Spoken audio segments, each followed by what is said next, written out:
Welcome to your weekly program, Balahdan, a show with an accent for those without one. You know, President Trump is railing a lot of fake videos and propagating anti-Muslim sentiments, posting on his Twitters, coming from far right-wing British nuts that he's been persecuted himself, and those fake videos kind of propagating anti-Muslim sentiments and warmongering. Even the White House spokespersons is defending that in a bizarre way and says it doesn't matter if it's fake or not, as long as there is a threat. We need to strengthen our border from the threat of Muslim and what have you. We have here our guest who took an issue on that. We have Bruce Nestor, a civil rights lawyer, is an activist, and is watching this, and he posted a big, almost a column, kind of analyzing, dissecting, and the ramification of that kind of behavior from the head of the land. Welcome to Balahdan, Bruce. Thank you. This is, I'm sure Trump done a lot of bizarre stuff, and the very same person is accusing people being fake, like the media fake, this is fake, the Russian accusation is fake, the Russian trial, whatever, is fake. He's himself posting fake videos. He is, but I'm really concerned that we don't just treat him as doing bizarre things or as an idiot or someone that can't control himself. I think he's certainly a con man. You look at his whole economic life and the fact that he's never really built anything of value. Mm-hmm. He just borrows money and sells his name. But what he's doing politically is calculated. And I think it's not only dangerous to Muslims around the world, Muslims in the United States. It doesn't only stoke Islamophobia, but I think it's really dangerous to all of us. I think about what happens if there's another violent attack in the United States that's attributed to Muslims. And I think it's really setting the ground when you look at the militarization of our borders, the militarization of our foreign policy. We look at Islamophobia, it's really an opening to turn this into an internal security state. And that the Islamophobia is really the driving point of that coupled with future events could really transform civil liberties and freedom for everybody in the United States. Well, he tried for a few times to ban Muslims, and this is something people didn't even fathom that is going to be, in the United States. In America, nowadays, we try to ban people based on their religion. And yet polling shows that about 50% of Americans support banning Muslims from immigrating to the United States. There was tremendous opposition to it, of course, yeah. but there's a pool of support there that he is drawing upon and trying to mobilize. How about the notion that people say he comes up with this, I know you have an issue with bizarre things, to always to divert the attention from something major that he and his crony, the Republican Party, or the people who actually the real criminal of this country, they want to pass the tax bill, which is a major looting scheme by the Republican, and that's just divert attention from some of the things that they actually doing, like attacking the health care and try to dismantle what they call Obamacare and all of that. It certainly has that immediate effect. I don't know if that's done for that purpose, but it's a broader effect too, because it's about creating divisions within this country so that people can't build unity and unite around common issues, economic issues, common issues of building community. But by building divisions, you also divert people from being able to organize to oppose things like the massive transfer of wealth to the investor class in the recent tax bill, or to divert any sort of public discussion from the fact that we now have an Interior Department which is selling off public land and allowing pesticides and more poisons to be in the environment. And so there's both that immediate effect of diverting our attention. The front page becomes about this Twitter storm, not about the tax bill, but it has a broader effect of diverting the ability of people to organize around common issues that are very substantial for our future. And from the reaction from the White House, his spokesperson, I can't believe you can actually. I know that she's well paid to defend the president or her boss, no matter what he does. But to say it doesn't really matter if it's fake or not, this anti-Muslims videos, the real issue is we need to strengthen our border. We need to protect ourselves from the Muslim immigrants' threats. It's just about creating a false sense of threat, I think, and having people constantly motivated by fear and living in fear. The president routinely lies, and the people around him routinely lie, and it becomes almost a habit, and then you become numb to it at some point. And it really is trying, I think, to create a situation where there's a belief that facts don't matter, and that discourse and trying to come to any common understanding of events doesn't matter either. I'm not trying to say things were great before President Trump. On policy levels, President Obama deported hundreds of thousands of people. But they were articulate. But they were at least able. Yes, there was at least some boundaries to the policy discussion. Yeah, that's very important point that we always, coming down on Trump, and it's a whole host of administration. They've been doing this for a long, long time. Trump is just in your face and normalize it a little bit, but. All the stats and all the facts telling us the biggest threat to this country coming out of right-wing militia, and this is all the facts. Almost 90% or more than 90% of terrorist attacks coming from white right-wing nuts. So what is this diversion from this real threat and coming out of fake threats? Yeah, you are not going to mobilize people to carry out wars abroad and to militarize the borders and to militarize internal security by going after right-wing extremists. It just doesn't work in the same way that it does to try to create the sense of a foreign threat or an exotic threat or a threat that someone doesn't understand. And so, there's always a tendency to explain the enormous violence carried out by men in particular, by white men with guns beyond that just becomes accepted as part of our culture of who we are, not as something that needs to be specifically combated on a systematic level by government. It's just dealt with on an individual event level, if even that. As you know, he knows what he's doing. It seems like... But creating that division, creating that anti-Muslims and Islamophobia kind of culture, it has a consequence, real consequence. The rise of assault on Muslims and Islamophobia in this country went about 5-6 folds. As we see all of this.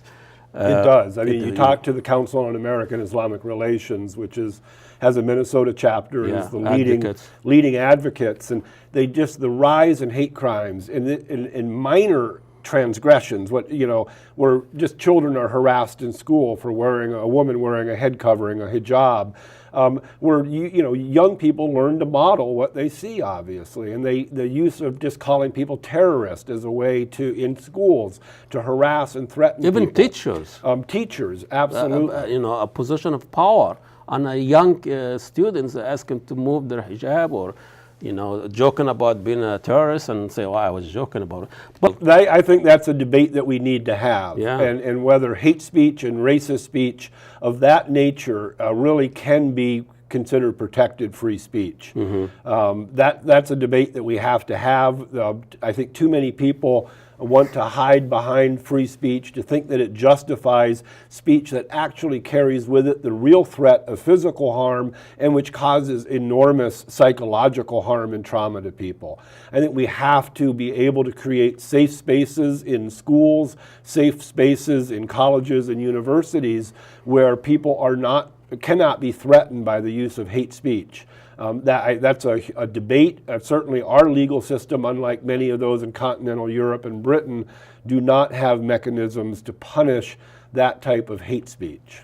And it's interesting that the very same people that they hide behind this freedom, Second Amendment and freedom, First Amendment and free speech, also they deny that rights for the minorities. And if you see somebody demanding the same thing that white man is demanding, he's a dangerous black person, he's an angry Arab, he's an extremist Muslims.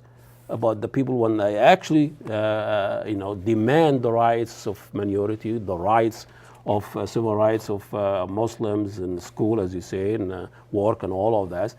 These people looked at as extremists, as dangerous to our democracy and all of this. Absolutely. I mean, I would never do it because of my view of the group, but it'd be interesting if you wanted to bring an ISIS spokesperson to the University of Minnesota and use state facilities to promote support for ISIS. We didn't even have to go to the extreme. Politicians would scream across the board if that happened. And yet you can come and be a right-wing white supremacist, and by and large, the elected political class says that's just free speech and you have a right to do that. Let's move to something else here. I know we're talking about the agenda of Trump of posting those fake and inflammatory material on his tweets and what have you. But how about the New York Times? I know you saw the article of Thomas Friedman's about his visit to Saudi Arabia. I did. And here again, this guy kind of demonizing Arabs in such a way that it's like those people, they cannot govern themselves, they cannot have democracy, it has to come from above, from somebody 32 years old, has no experience whatsoever, a dictator, a medieval system, monarchy system. Now he thinks that monarchy is leading the charge, it is the real Arab Spring. A New York Times giving space to this guy to mess with big ideas every now and then, and each time his ideas debunked and refuted, and he's still doing it. Shouldn't he be fired? Shouldn't, That really is the role of the New York Times. I mean, the New York Times is one of the preeminent defenders of the state of Israel in the entire media world of the United States. But there are bigger issues in Israel. But it's one of the defenders of right-wing Arab dictatorships too. I mean, ultimately, in the interest of keeping the oil flowing and the national security interests, which the Times has always been part of. It might be somewhat not as reactionary as other media outlets, but that's always been their role, is to ignore history in the Middle East, to ignore the people of the Middle East, and to allow people like Thomas Friedman to drive the debate about what the U.S. relationship should be in that area of the world. Isn't more than just Israel, it's just a version of imperial expansionism in the area around the world, not just everywhere there is. The New York Times for the last probably 70 years talking about reform in Saudi Arabia. Absolutely. And this is for an average Arab or for average person that he has slight interest. But that's because we simply can't tell the truth about how the House of Saud got installed into power over vast oil reserves and then has produced that oil, in the interests of the Western capitalist society for decades now. We can't tell that truth because if we do, that starts to educate people to move to a different relationship. We can't tell the truth about Saudi Arabia as a government, as a country that exists off the virtual slave labor of Filipinos and Pakistanis and Bangladeshis. We can't tell the truth about Saudi Arabia and the United States' role in killing tens of thousands of people in Yemen. We can't tell the truth about the role of Saudi Arabia in funding Sunni extremism throughout, in Syria in particular. All of that would undermine the imperial project of projecting and maintaining U.S. power, which the New York Times is very much a part of. It's interesting, Bruce, someone arguably will say New York Times is the most influential newspaper in the country, not in the whole world.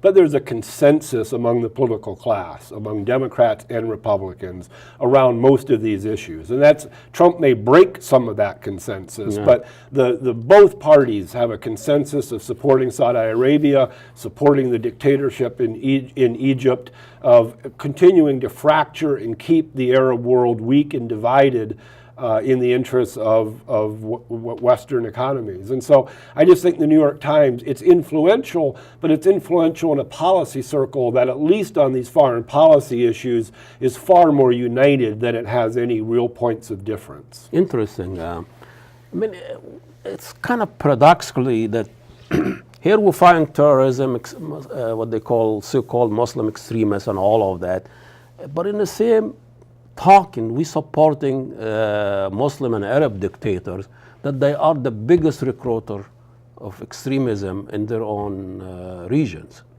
You know, talking about supporting somebody like Sisi, Right. somebody like bin Salman, people in Iraq, people in even in Libya, Haftar, and those are the people with their policy, dictatorial, brutal policy or regimes, are one of the biggest recruiting of the extremism, and how can we reconcile those contradictions? We know our support to those Arab dictators has a negative consequence ramification, and war on terrorism and all of this. Yeah, I mean, I think that the national security in the United States needs the fear of terrorism to build and sustain itself. And so that violence feeds itself on both sides.